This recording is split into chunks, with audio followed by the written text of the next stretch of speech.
Quero trazer uma palavra para você que deseja se firmar com Deus de uma vez por todas.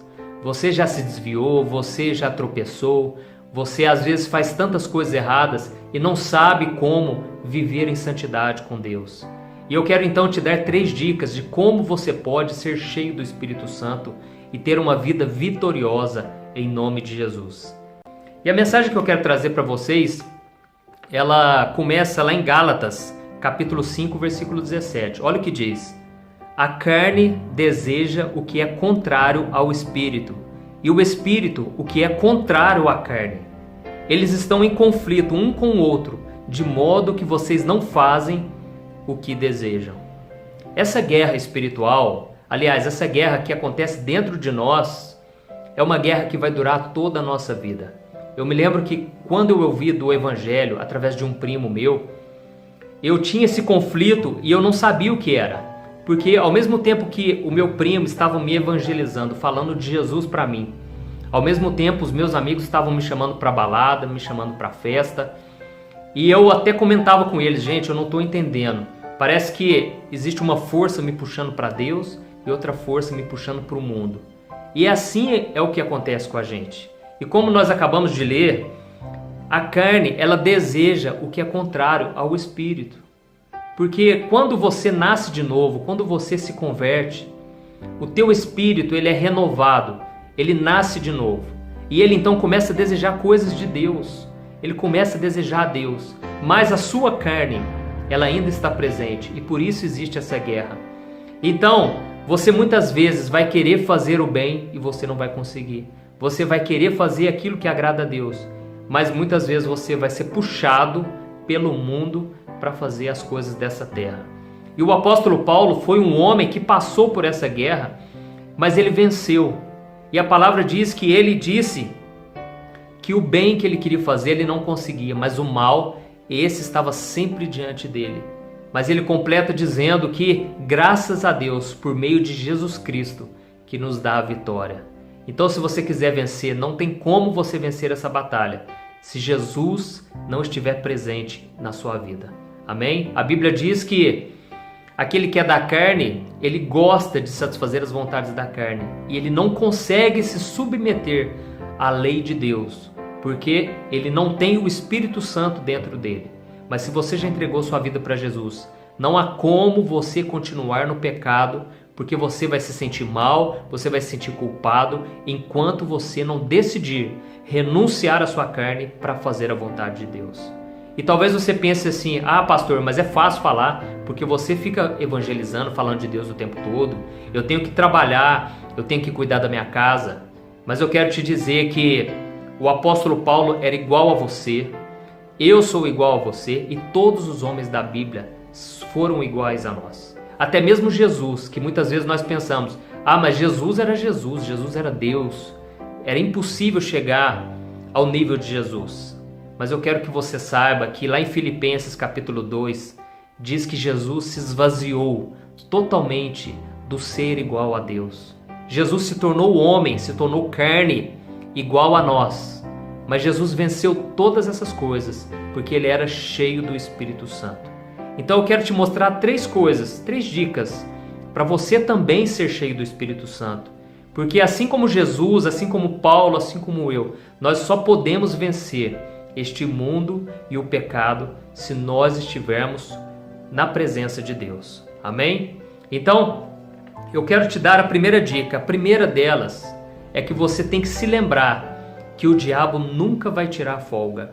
Não pense que por você ter vencido no ano passado, por você ter caminhado com Deus, quando você era novo convertido, quer dizer que você vai caminhar com Deus todos os dias.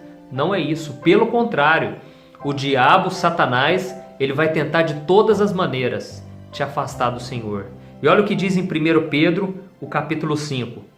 Sejam sóbrios e vigiem.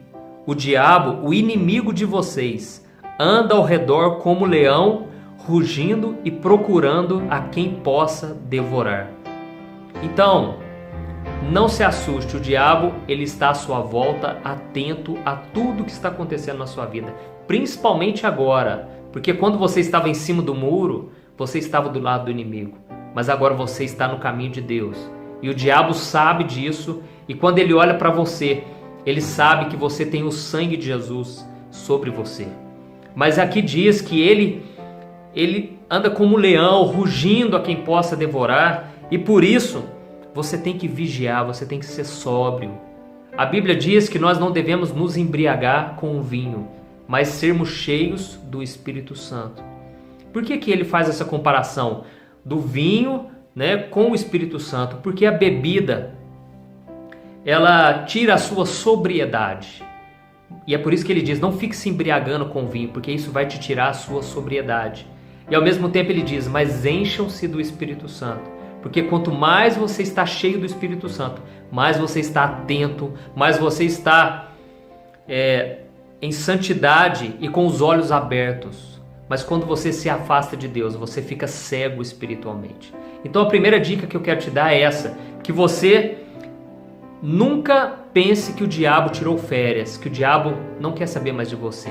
E nós devemos ficar atentos, principalmente quando as coisas parece que vão super bem e nós não estamos buscando a Deus. Porque quer dizer muitas vezes que o inimigo está nos deixando do jeito que está. Porque ele sabe que daquele jeito você está morno, você está frio. Mas quando você está buscando a Deus, é normal que o inimigo tente contra você. É normal que o inimigo levante pessoas para tentar te ferir. Levante tentações, porque ele sabe que você está na presença de Deus. E a segunda dica que eu quero te dar é para você identificar os pecados que mais você é frágil, que mais você tem dificuldade de vencer. Por que eu estou dizendo isso? Porque aqueles pecados que você tem mais fraqueza são as áreas que o diabo mais vai te tentar. A Bíblia diz que nós somos tentados de acordo com a nossa cobiça. E você tem que ter a certeza de qual é a sua cobiça. O que é aquilo que você tem fraqueza, que você tem dificuldade em superar. É nessas áreas que o diabo mais vai atrapalhar. Vamos supor que eu não tenha problemas com dinheiro, né, na questão financeira. Então o diabo não vai me tentar nessa área. Talvez na área sexual ele vai tentar, talvez em outras áreas. Então eu sei muito bem quais são as minhas fraquezas. E isso me dá força para vencer o pecado. Quando o inimigo vier, eu já sei que eu tenho fraqueza naquela área, então eu vou vigiar dobrado naquela área, tá ok? E eu quero ler uma passagem que está lá em Hebreus capítulo 12. Olha o que o escritor disse. Livremo-nos de tudo o que nos atrapalha e do pecado que nos envolve e corramos com perseverança a corrida que nos é proposta. Aqui nós vemos ele dizendo o seguinte, se você quiser correr a carreira que Deus tem para você, o chamado que Deus tem para você, você tem que se livrar não somente do pecado, mas de tudo que te atrapalha. Há uma outra versão que diz que nós devemos nos livrar dos embaraços dessa vida. Então talvez você pense, mas eu não estou cometendo pecados. Mas talvez o seu namorado está te afastando de Deus, está te impedindo de buscar a Deus. Talvez a tua esposa tenha te tirado da presença do Senhor, né? E eu sei que nesse caso, né, muitas pessoas vêm me perguntar, pastor, mas o meu marido não quer saber de Deus, eu devo largar? Não, a principal ferramenta que você tem em suas mãos é a oração. Você deve pedir ao Senhor, e principalmente você que tem um marido incrédulo, um marido que não busca a Deus. Lá em 1 Pedro capítulo 3, diz que vocês mulheres devem ganhar o seu marido sem palavras, ou seja, através do seu bom comportamento, através da sua vida com Deus. Isso pode fazer com que ele queira também servir a Deus. Mas se você ficar falando demais na cabeça dele, se você ficar tentando converter ele à força, você só vai afastá-lo e fazer com que ele não queira servir a Deus. Então, você deve se livrar dos embaraços, de tudo aquilo que te atrapalha. E reflita aí sobre a sua vida. Será que talvez é aquele site que você tem acessado? Talvez as séries que você assiste na televisão, que às vezes não são pecado, às vezes são coisas boas que nos afastam de Deus. E nós devemos tomar muito cuidado, porque isso talvez tenha te atrapalhado a orar, a ler a palavra, a estar com pessoas de Deus. E cada um sabe onde está a sua fraqueza, e cada um sabe aonde o inimigo mais tem tentado e muitas vezes tem tido vitória sobre nós. tá ok? A terceira e última dica que eu quero te dar é para você manter o seu tanque espiritual sempre cheio. O que eu quero dizer com isso? Sabe quando você está no seu carro e você deixa sempre lá na reserva? Você nunca abastece tudo, né? Você deixa sempre um pouquinho. Muitas vezes você está correndo um risco enorme de ficar parado na rua.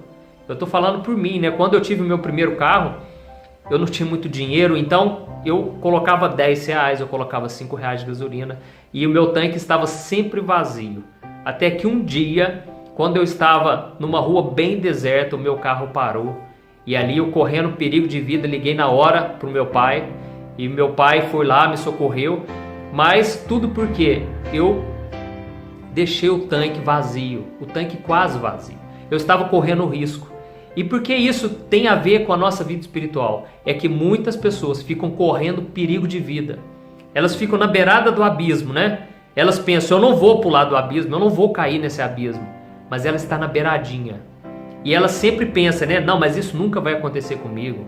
Talvez o casal de namorado pense assim, o que tem a gente ficar deitado no colchão assistindo filme? O que tem a gente ficar beijando na porta da casa da minha namorada de noite ou dentro do carro?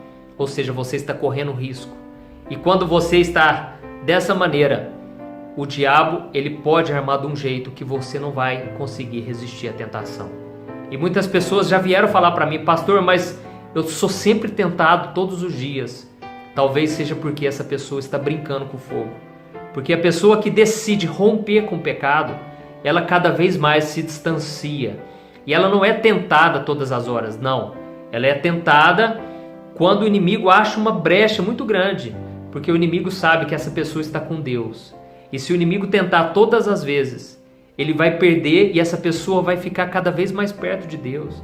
Então o inimigo, a Bíblia diz que quando ele foi vencido por Jesus, ele se retirou aguardando uma outra oportunidade. O diabo sabia que ele não poderia tentar Jesus a todo momento, mas ele ia aguardar a oportunidade certa. Porque ele sabia que cada vez que Jesus vencesse, ele iria crescer absurdamente com Deus. E eu tenho experiências comigo mesmo, que quando eu venço uma tentação, cada vez que eu digo não para o pecado, mais Deus age na minha vida. E assim vai ser com você também, tá bom? Então faça isso que eu te disse e você vai ser cada dia mais vencedor com Deus. E mesmo que você tropece algum dia, mesmo que você peque, porque nós ainda estamos nessa batalha. Nunca duvide de que o sangue de Jesus pode te purificar de todo o pecado. Não olhe para suas fraquezas. Talvez você vai ficar olhando para aquilo que você fez e você vai se entristecer. Mas sempre coloque diante de Deus tudo aquilo que você tem feito. E Ele promete te perdoar e te purificar de todo o pecado. Amém? Então, se você gostou, compartilhe com seus amigos esse vídeo. Que Deus te abençoe.